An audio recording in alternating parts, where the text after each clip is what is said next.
Hello, everyone, and welcome back to the One Thing podcast. I'm here with the dynamic duo today, Wendy and her equally as good half, Jay Papasan. I'll let everyone else decide. Every time these two are on social media, I troll them and say, my favorite Papasan is here. I'll let everybody decide which is theirs. I'll never say mine. Anyway, we're here to talk about the goal setting retreat. And I want to hear the backstory of how this came about. And I wanted to share, I actually really connected with you both through the goal setting retreat. And that's really how I got to know Wendy first, because I was here That's why I'm your favorite. What? That's why I'm your favorite. You were my first Papasan. Okay. I met you first, and She diplomatically declined to agree with you there. The hard truth is, it's probably our dog Taco. Yeah, of course. that's fair. If he had been in the equation, this is no competition. Or maybe Gus. Gus is also amazing. Yeah.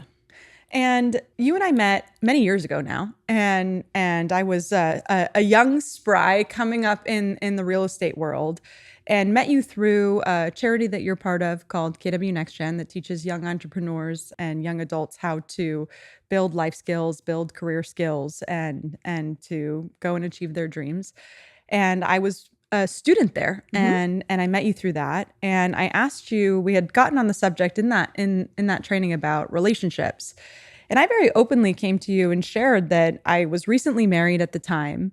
And there was a real challenge that my husband and I went through because I was all of a sudden sort of thrust into this world that was very focused around building a big life and talking about wealth and talking about goal setting and talking about doing all the incredible things that we get to talk about in the One Thing that charity talked about and that we talk about in Keller Williams. And then I went home to someone who was not exposed to those things at all. And it caused a bit of a riff in our relationship. And I remember talking to you about it. And you said, well, you guys should just do a goal setting retreat. And I said, a goal what? And you said a goal setting retreat. Jay and I do one every year. And at the time, the goal setting retreat actual event hadn't been around yet, but you gave me a little packet that we've been using. Well, now we go to the real event, but we've been using that packet still every year since. And I'd love for you to both tell the story of how that came about. And yet I personally today, I just want to thank you both because it saved a lot of hard conversations and really helped the two of us to grow our lives together and to grow on the same page. And really prevented what probably could have been some much harder conversations in the future.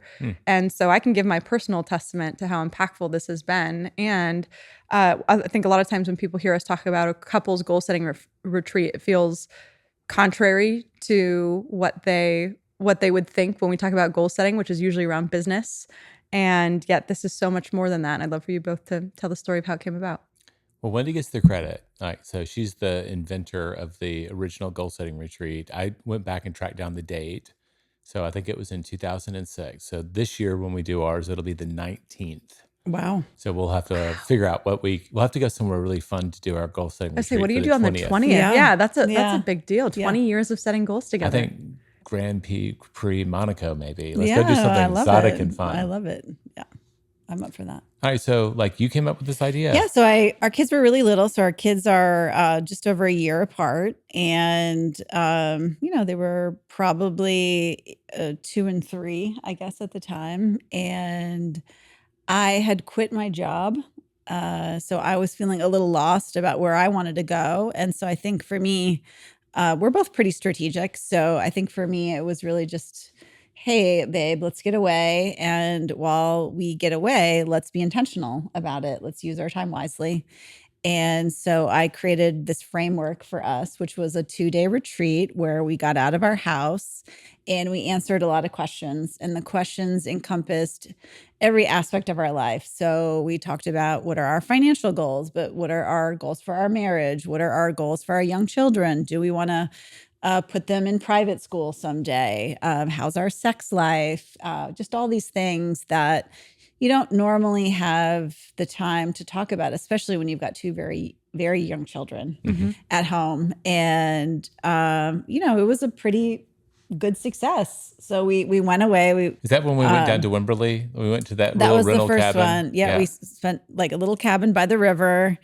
And the way the framework went was, it was a lot of relaxation mixed in with the questions, which were pretty intense. And there was like a nice night out and a massage and some other things that I had scheduled for us. And Just being able to read the paper without some baby yeah, crawling all over yeah, my it was, lap. It yeah, felt or going to luxurious the to me. bathroom. You know what I mean? That was the first time we'd spent a night away from our kids. I think so. Yeah. Yeah, we hired an overnight babysitter for like $100 or something. Yeah. And so we came back from that, and, we were in love with each other again, which is often what happens, when you're just in the rat race of, especially when you have a young family, you just kind of forget about this other person. And I think we really vowed, like, hey, we need to continue to do this. This was really worthwhile. And so I'll say going in, I was nervous.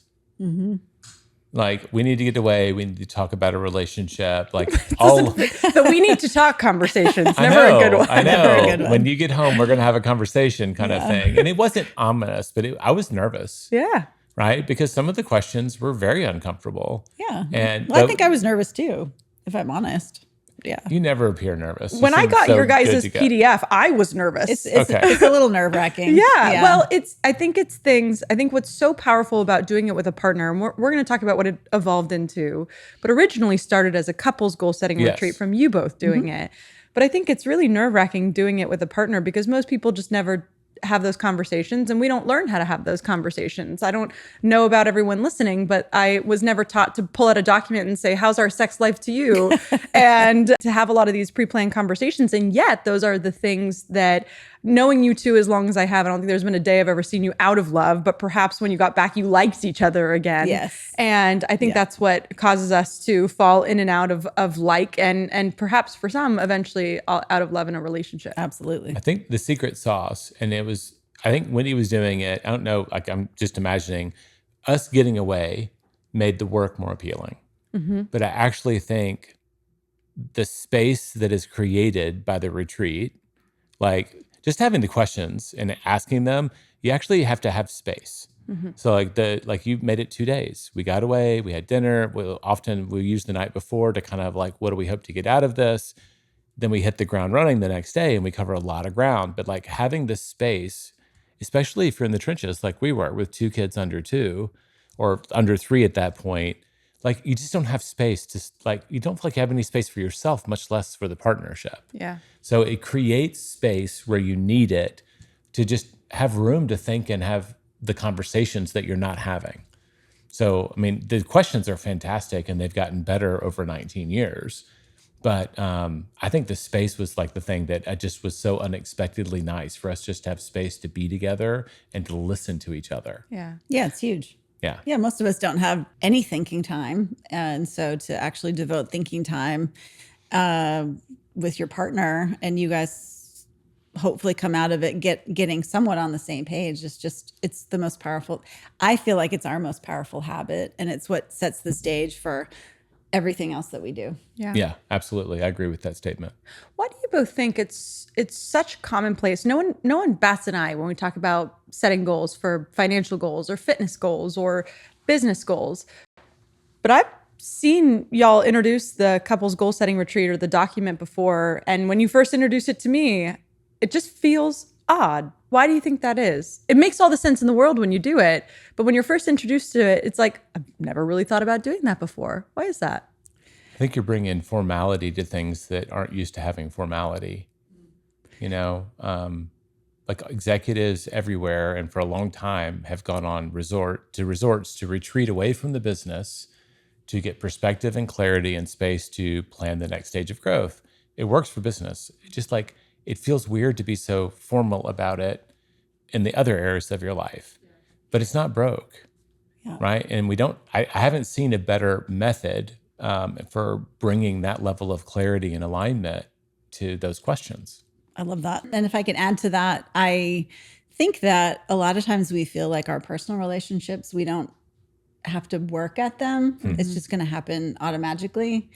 And even with friendships, you have to put in the time, energy, and love in your friendships. Otherwise, they literally disappear. Yeah. And I don't think we're really taught that. Whereas it's just part of the culture of our work life. So I'd love to know, you start the goal setting retreat and you do it both for yourselves. And I know it didn't evolve quickly. You did it for a long time, just the two of you. Yeah. When did you start sharing it with other people? Well, you started getting asked about the questions Well, so first. did you. I think Yeah. we would just come back and talk about it. And I'm sure at some point we started to share on social media what we were doing. And everybody was like, that sounds like something that I need. And so I just created that little PDF that I sent to you at some point, and I branded it Papasan Properties Group. Yeah. I thought this was a good little marketing thing for our real estate team in Austin. And we just started sharing it, and people would come back having done it with amazing stories like, thank you so much. That changed my marriage. That saved my marriage. I don't know what we would have done. We were at the breaking point. And so then I think when Jay started the productive business, it was kind of a natural. Yeah, so I can remember when you were sharing it as a Word doc and a PDF, and eventually, like even as a Google Doc, which I don't. It's weird to think Google Docs were around when we started Productive. They've been around longer than I think. Like all the evolution of different people and how we would share Wow. it. Let me send you a link to it, right? Yeah. Let me send you a link to it. And then the mimeograph that we used at one point. No, Oh I'm yeah, just kidding. exactly. I like the wood cuttings, right? So A tablet that's been we started the One Thing business. Stone tablet. And in 2015, we started the One Thing business Productive. 2016, at the end of the year, we made a pivot from trying to just do course sales to a community. And in this company, Keller Williams, that we're all a part of as well, we know the importance of events to bring culture. Yeah. And so that became the discussion. So we have this community of people who want to live the one thing. How do we build culture there? Well, we need to have an event. And the idea of having a one thing summit, like it wasn't like an idea yet, but we're like, well, we do this thing. And I'd given it to Jeff, my co-founder, and he had done it with his wife and he loved it. And he was really excited about the idea of facilitating it because the retreat evolved. It started with the questions. Wendy and I, within a few years, started our wealth building journey. Like we look at those questions and our goals back then and we kind of laugh because we hadn't yet learned to think really big yet. So then we evolved a lot of wealth building conversations. And then when we started researching and writing the one thing, so that was 4.5 years. So around 2008, 2009, we're exploring the one thing ideas. We started bringing those ideas to the process. So by the time I was introducing it to Jeff Woods, like it had been one thing to death. Right. We were setting someday goals and 5-year goals. Like we were following goal setting to the And now. we were writing down our like habits that we want to create this year. Yeah. We were working backwards from this vision. So it was very high alignment. So 2017 was the first time we held a goal setting retreat publicly. We called it a couples goal setting retreat. And we held it like 20 feet from where we're recording this. It was here. Yeah. And the free training room. And I remember we had a lot of people from within the community. We had maybe 150 people. And then there were just random people who saw it on Eventbrite. Yeah. And they were single. And like a couple of them went on to do really big things. We're like mid-20-year-olds. And I just remember thinking, oh my gosh, what am I going to do? These people just randomly showed up and they're not even a couple. Yeah, and everything is designed for a couples conversation. But it like we adapted and then we realized like it's a goal setting retreat. It started as a couples goal setting retreat. But really, whether you're business partners, you're solo or you're romantic partners, like getting really clear about where you're going is like one of the biggest secret ingredients to success. The people who know where they're going make better decisions today. Right? It's like I remember going to Blockbusters. Whoever was clearest about what movie they wanted always got to choose the movie.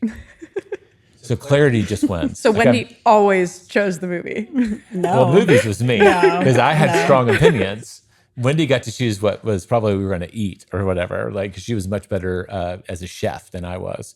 But all that to say, like clarity and alignment. Yeah. And we just like immediately we asked the question, well, we have to have multiple tracks. This person brought their team so that they could plan their future together. This person brought their business partner. This person brought their life partner. This person just showed up by themselves. And the framework works for all of the above. So immediately, right, the best plan met the battlefield and we realized this is not, our vision wasn't correct. It's actually bigger than that. Yeah. I want to talk about how it evolved, but first, I think there's a really important, you said this to me once, Jay, and it really stuck with me because my husband and I have been doing this together for a long time, but he actually got to come in person this past year. It was the first time he actually got to do it in person. I know, so great. And he was so moved. Can we just refer to him as the big guy like you do on social? Yeah, he's just the big guy. And the big guy was so moved. Like Wendy and I got to have a great conversation afterward. Yeah. I said, he doesn't get this. It feels normal to all of us now Yes. because we're around it so much. But Yep. in almost every other world, he doesn't have that type of community. There's no event like that out there for him. Yeah. And it was so important because in the evolution of the goal setting retreat between us, we realized what you said to me one time, which is that there's almost always in a couple, there's someone who's in the driver's seat and there's someone who's in the passenger seat. And often the person who's in the passenger seat won't ever have the opportunity to raise their hand and say, I actually don't want to drive there. I actually don't want to see that movie, or I don't want to eat at that restaurant. And simply because their opinion isn't the loudest, they won't get to voice it. And I think what's so important, and this is for couples or for business partners or for whomever, this is really an opportunity to give them a voice and to share in a shared vision. And I'd love to hear how that evolved for both of you, because you're both very decisive. I don't know if that was a challenge that you both had, but that was the biggest aha for me, is getting to see this person who for the most part in the relationship had driven a lot of areas, and then giving that person a space to talk and realizing, oh, they actually do have a lot of opinions, and they need a space to be able to voice them. Has it ever been a problem, like being so decisive? I'm sure it's gotten us into trouble. That is one of the things where it's a gift we got, is that I remember we were sitting down with the guy who's helping us remodel our home. And how much time did he want for us to make those color decisions?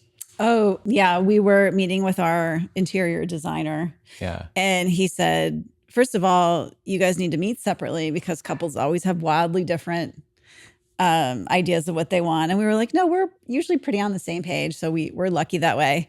And he said something like, yeah, it'll be like 45 minutes for each of you. And we went in and we were like, and we were done. I mean, we were 95%.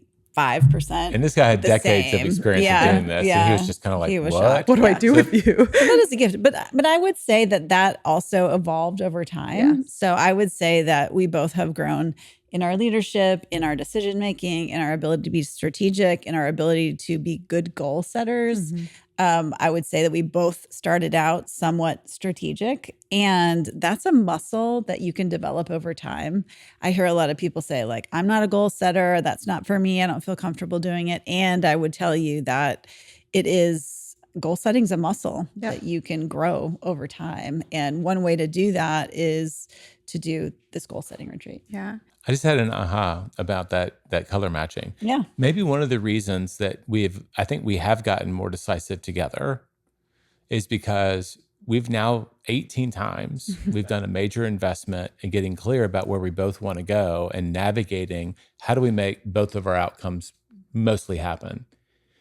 Like, we're pretty clear on the winning choices that solve for both of us. So I think that actually is something that did evolve from this process. Well, and what's interesting, I agree with you completely. And when I think about how that process evolved and how we evolved working out things together, I would say those first few retreats, it was just a lot messier. Like, I was always working out, like, what are my real estate goals? And sometimes you brought your goals to the retreat and I was just trying to figure them out. Now we're both so much more organized. We've had a lot of practice. Yeah, we've had a lot of practice. So like, we run between us 6 businesses, and we've got a GPS, a one-page plan for all of our businesses. And typically, like, that's done when we get there. I used to have to work all that out, and you used to have to help me actually with that a lot. And so we've just gotten a lot better at it. Business plans, marriage goals, financial plans. I mean, the real benefit of this is you can pick color swatches faster. Let's just be really clear. All right, everybody's done. Yeah. That's the reason you should go to Yeah. the goal setting Yeah. retreat. But it does help you, like, for instance, if you want to figure out what's your bucket list for vacations. Yeah. And how Oh. do you do that? So there's not this like tit for tat. I would agree, though, that I think that there's most couples, most partnerships, even in business and life, are not setting time to communicate to ensure that we're still on the same page about where we're going, and having that much practice. I mean, just like you would in a business, you have to have a set vision so that if the other person's not around, you can make a decision about what would be appropriate to do in this moment based off where we want to go. And you both have had 18 years, 19 years almost, right? It'll This be year's 19 19. this year. Almost 19 years of having this conversation. So yeah, I would Yeah. offer that it probably helps you pick color swatches a lot faster. Decide on which sink you want to get when you're making the executive decisions in your renovation. One of the things I think a lot of people hesitate if they're coming with a life partner is, and I guess it could be true also with business partners, is they realize that, oh, we're going to go through this process of casting a vision, right? Where is it you really want to go and why? How long do you have to get there? We're asking big questions that most people don't ever ask. And a lot of couples, I'm not going to say most, they're very afraid that they're going to go and discover that they're heading in different directions. And it's only a few years ago that in talking to people, when I was seeing kind of like, it's always harder in the beginning. Like we get better every year because it is a muscle and you get stronger. But one of the things in the beginning is you don't know what's going to come out of it. Is this going to save our marriage? Is this going to actually accelerate the end of it?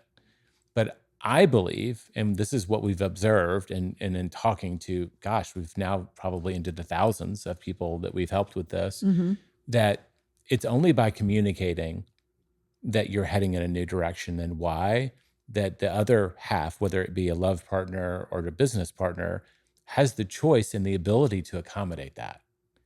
And I think why people drift apart is they're not communicating why they need to go over here for this amount of time and how it's actually could be serving both of you.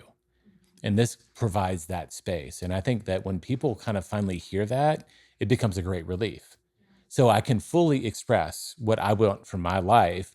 And then our challenge together is, well, then how we as partners try to make as many of those common goals happen as possible. There is no everybody gets everything, right? But it can be win-win in our language where we're really honoring each other's desires and figuring out how we try to make as many outcomes as possible happen. Yeah, maybe you can get everything, just not all at once. You have to decide as a family where you're going to prioritize things. And I think what's interesting is you talked about this year will be your 19th year of doing it. That's crazy. And we see Makes you feel young, doesn't it? Yeah. and we see in the goal setting retreat that people come back year over year. I mean, this year it was about 50% of the people in the audience had been there many years before, multiple times before. And it's funny because I can certainly raise my hand and I'll be the guilty one that thought like, we're just going to set these goals and it's going to be fine. Like we're going to set these goals. We'll No only have to do this problems. one time. Yeah. It's going to be We're great. good. We get We're on the same good. page. We're all done. And yet we see people coming back year after year and you're doing it year after year. And I'd love for you to both talk about that because I think it's a really important aspect of the retreat. I knew you were going to ask this question. And we've been trying to figure out our retreat because we always do our retreat before the actual goal setting retreat because we're usually leading and speaking. So we don't always get a time to actually follow the framework and do the questions and things like that. And, this year we just kind of waited. I mean, it's only June, but I'm trying to look at all of our calendar and find a time to get away in October or November or even early December. And it's just tricky because there's a lot of weekends that are full already. And so the reason that people actually book their ticket at the event is because they know if they block it off, then they'll set that time and space. And it's just, everybody's busy, especially if you're a busy entrepreneur, you're just busy, and getting those 2 full days on the calendar with your partner is just, it's so rare and it's so hard to get. And so that's why people do it year after year because they're not going to make it happen. This kind of authentic, kind of vulnerable conversations don't happen at a leadership meeting during the middle of the week or on a date night or anything like that. It's really that time and digging deep and being intentional that causes the true, like, good stuff to come out. I think what's so important about that is that you talked about these authentic, vulnerable conversations, and a lot of that also comes from the types of goals that are being set, the Mm. types of conversations Hmm. that are being created at the retreat, which I would love for you both to expand on because I think when people, even in this capacity here, couples goal setting or business goal setting or whatever it is, they hear goal setting, almost always they come in, we usually have some homework for people and they'll almost always come in with it's this business or this financial goal, almost always. And very often when we take them through the beginning parts of the exercises, which is us talking about the 7 circles from the one thing and setting goals in each of those, they can often change when we start asking bigger questions, better questions about what would actually affect their lives. And I've seen that firsthand. I've experienced it myself firsthand.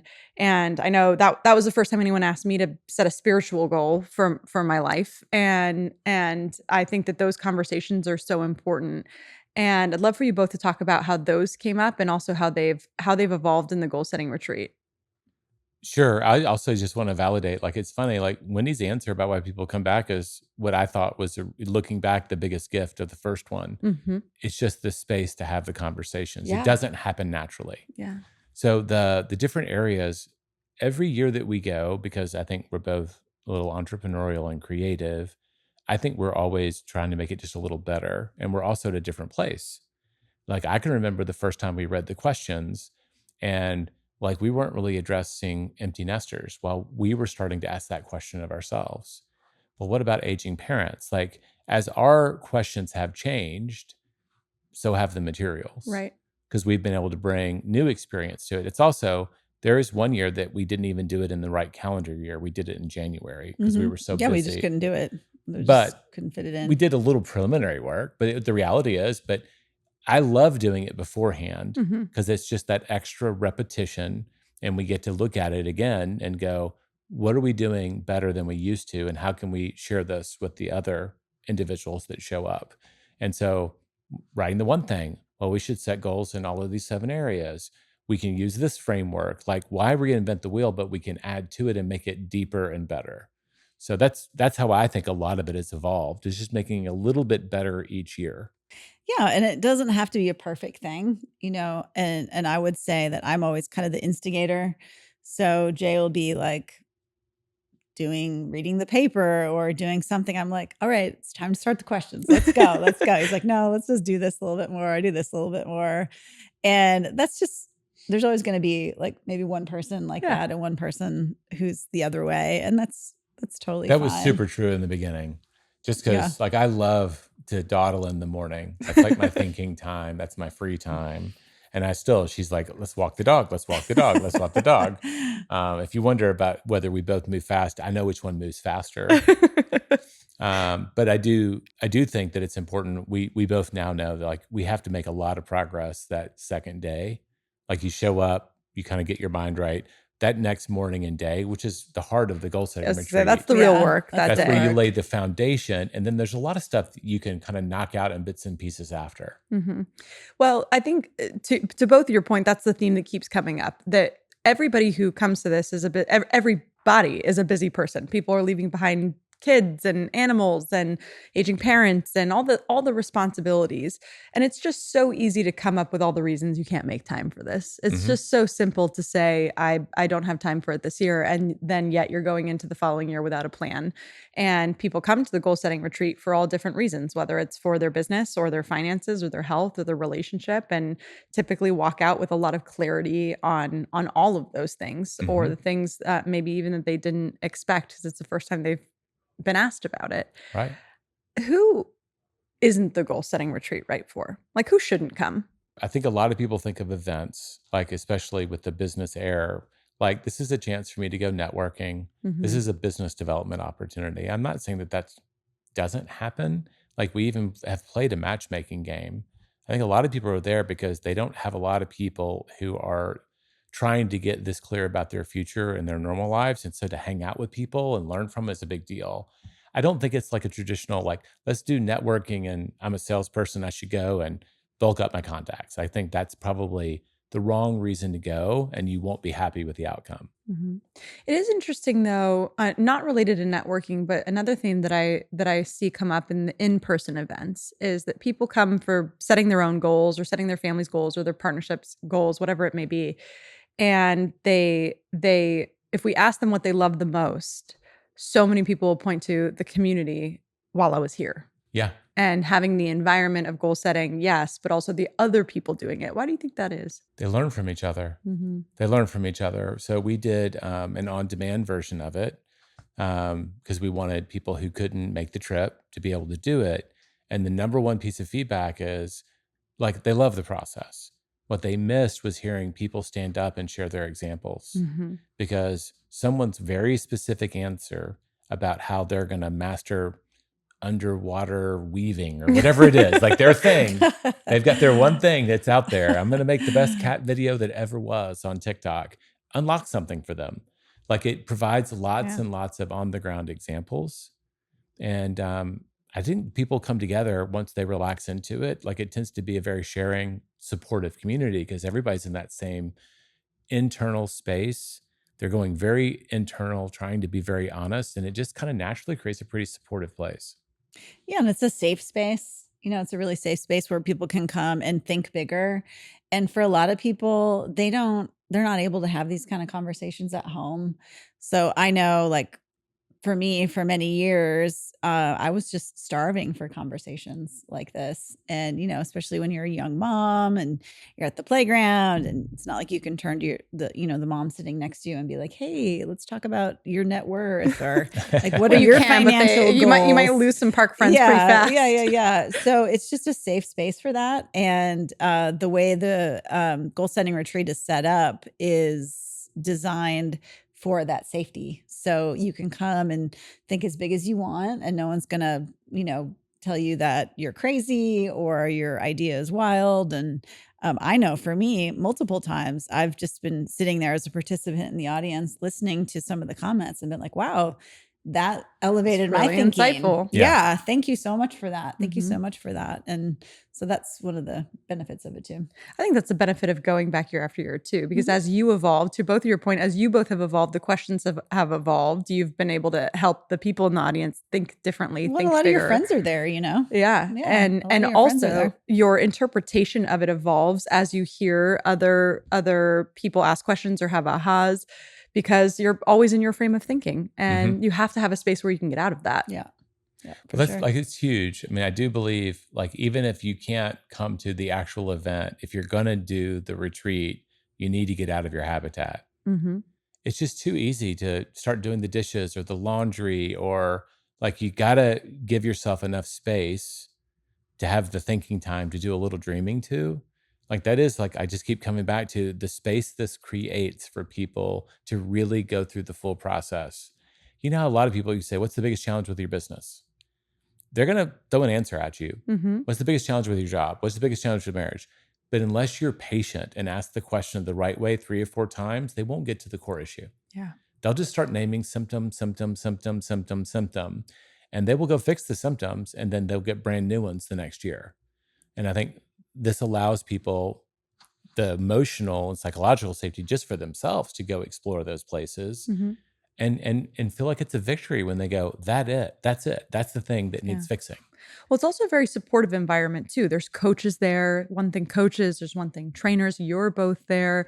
We're walking through the audience, helping the people who are there, helping them interpret the material, helping them to work through those questions. So beyond the communal support that you have actual real Actual practitioners support, yeah. there. Yeah. Well, and I think for some people, there can be like when you achieve a certain level of success, and I know this has been true for us in multiple areas, you can develop this sort of complacency Mhm. around where you're at. You might sort of reach this plateau and you're like, I feel pretty good. I'm doing better than, the rest of my neighbors, and I'm achieving this level of success. And yet going there kind of forces you to think bigger. It really does. And I often wonder like would we still be doing this retreat if we hadn't sort of turned it into something Built the bigger. event around it. And now we have to do our retreat because it's sort of like with our net worth club. You know what I mean? We were tracking our net worth for many years and we sort of got complacent about it. So we're like, well, we better create this framework in this community. So we have to show up and kind of do the thing. Yeah. And so, yeah. I think, as Gary sometimes says, like find a bigger room. Yeah.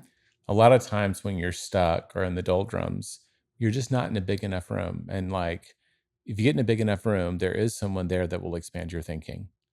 And I think it can feel really, you get to that place where you're complacent because you're winning.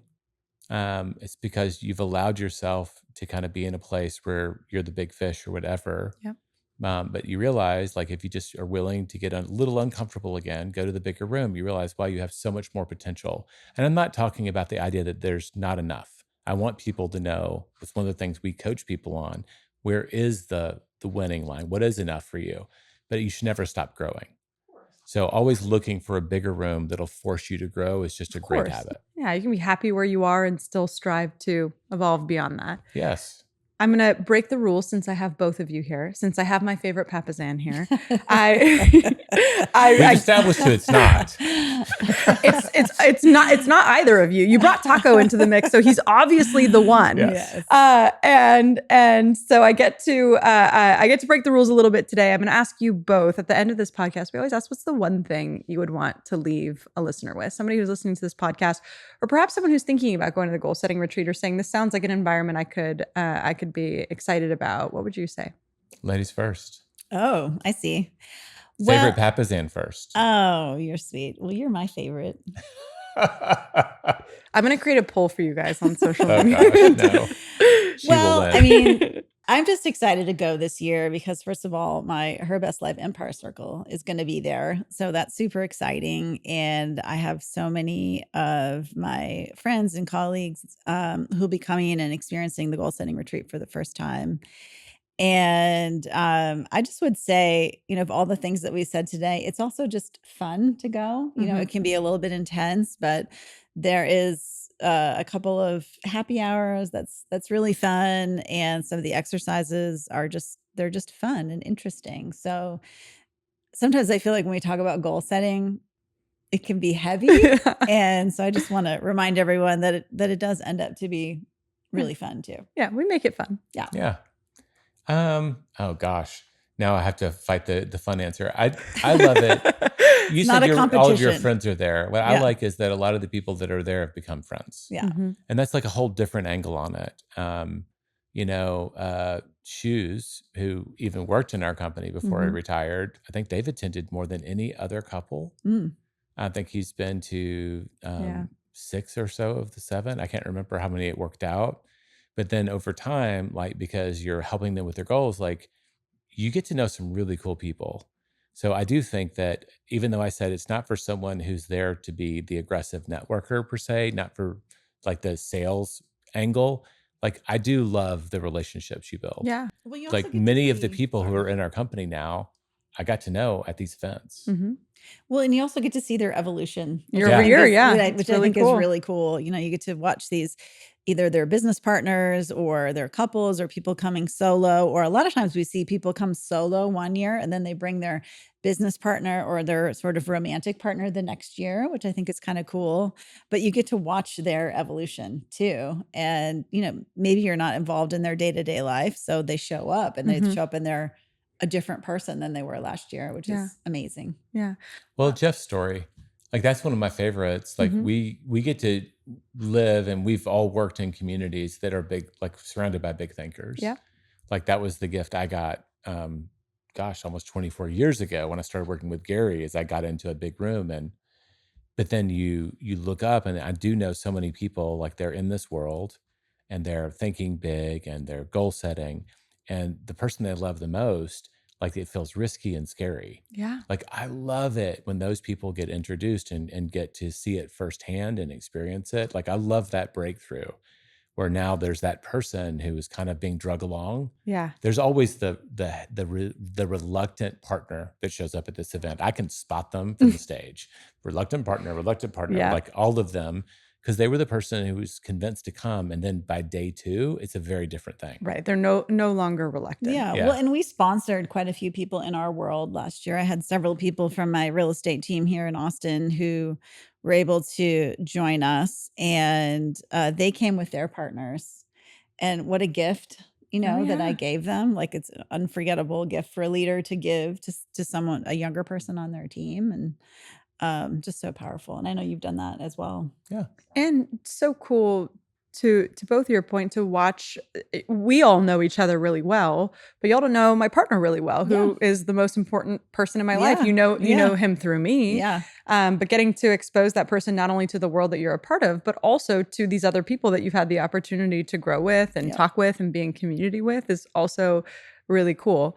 Well, we've talked about how many people come back to this event. So the event doesn't have that much space left. And so I would encourage anyone who's thinking about going and who knows that this is what they need, who knows they might not make the time for themselves, who wants to be challenged to think bigger, to go to theonething.com/events and snag your ticket now. It's going to be in Austin at a really cool venue. Cool venue. Really Very cool We venue. rented out Brazos Hall. Yes. Very cool. Yeah. Right in downtown Austin. Yep. Good indoor outdoor space. We've got a really nice relationship with the hotel. I'm excited. Yeah. So everybody will be able, like, one of the things that is hard to do sometimes if we do a resort, like if I'm there with a partner, there is the work that you go do separately. Right. And now instead of just like going into a corner of a hotel ballroom, people can wander over to a coffee shop or, maybe to a wine bar and let's go and let's think about this. A lot of the work we do is actually individual work, not stage time. Right.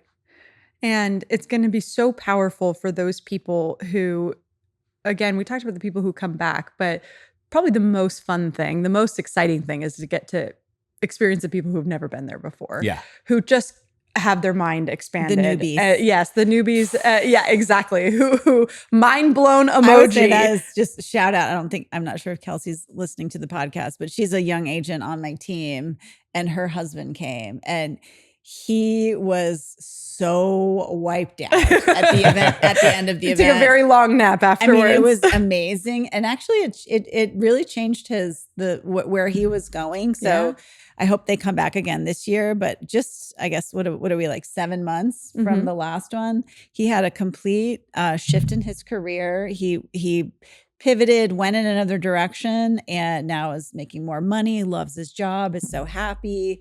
And it was all a result of, that goal setting retreat. Yeah. Well, That's cool. I'm so excited for this year. It's going to be an incredible venue. I've gotten to peek at some of the updates and the materials, which are also incredible.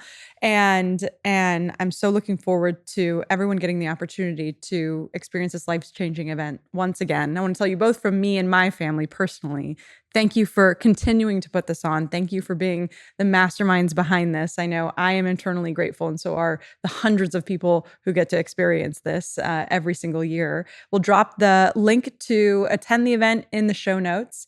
Anything you want to leave our listeners with? No, everybody needs to come. They need to come. Have tacos with us. Have tacos with taco. Yeah. That's really the sell. Yeah. See everybody next time.